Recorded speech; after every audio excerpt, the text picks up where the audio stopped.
എന്താ കാണിക്കണേ? ഇത് മറ്റേ ഡാൻസ് സുംബ. സുംബ. എടാ ഈ എന്തിനാണ് അങ്ങനെ കിടന്ന് തുള്ളണേ? ജെസ്സി പഠിപ്പിച്ചതെന്നാണ്. നടുവേദനയ്ക്ക് നല്ല കുറവുണ്ടാവും.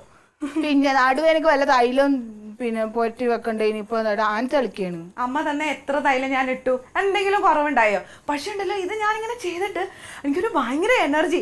ഞാൻ വീട്ടിലെ പണിയൊക്കെ ഭയങ്കര സ്പീഡ് ചെയ്തു. കണ്ടാ, ഇതിട്ടതിന് ഭയങ്കര ഗുണമുണ്ട്. ഈ ഒന്ന് അനങ്ങാതെ എനിക്ക് എന്നെ കാണുമ്പോ നാളാവാണ്. എന്തിനാണ് നാണിക്കണേ? എന്റെ കുട്ടികളുടെ അമ്മ എനിക്ക് ഇങ്ങനെ കിടന്ന് തുള്ളാനായിട്ട്. നമ്മളെക്കാളും പ്രായമുള്ളവരാണ് യൂട്യൂബിൽ ഞാൻ കണ്ടു. എന്തോരം വയസ്സുകളാണ് ഇങ്ങനെ ചെയ്യണത്. പിന്നെ നമുക്ക് ചെയ്ത എന്താണ്? അടിപൊളിയല്ലേ? ഈ ഇതൊക്കെയൊന്നും വേണ്ട. അതെ, വേഗം ചെയ്യണം. എനിക്ക് ആ ഒരു ഇത് പോയി കഴിഞ്ഞാണ്ടല്ലോ പിന്നെ പറ്റത്തില്ല.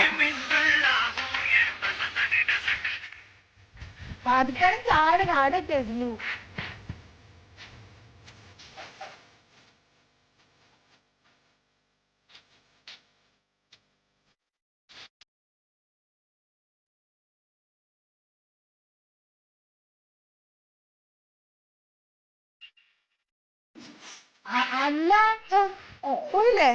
അതല്ല, അത് നോക്കി ശരിക്കും തടി കുറയൂ? അയ്യോ, ശരിക്കും തടി കുറയുന്നേ ജെസ്സി പറഞ്ഞില്ലേ? ജെസ്സിയുടെ ബ്യൂട്ടി പാർലറിൽ നിന്ന് കുറെ പേരുടെ തടി കുറഞ്ഞു ഇത് ചെയ്തിട്ട്. ആണ്? അല്ല, ഇതിങ്ങനെ പാട്ടിട്ട് ഇങ്ങനെ തുള്ള? ഇങ്ങനെ തുള്ളിയാ മതി. നിനക്ക് ഇപ്പൊ ഇവിടെ ചെറിയൊരു വയറ് വരുന്നില്ലേ? അത് പോവും. ഇത് മാത്രം പോയാ മതി. അത് മാത്രമേ പോകത്തുള്ളൂ. അവിടെയുള്ള എക്സസൈസ് ഇങ്ങനെ എന്തെങ്കിലും ചെയ്താൽ ഇങ്ങനെയൊക്കെ കാണിക്ക് വെക്കുന്നു. അതിനെന്താണ്? നമ്മള് മാത്രല്ലേ ഉള്ളൂ. അത് കൊഴപ്പില്ലല്ലേ? നമ്മുടെ വീട്ടിലല്ലേ അല്ലേ? പിന്നല്ലാതെ.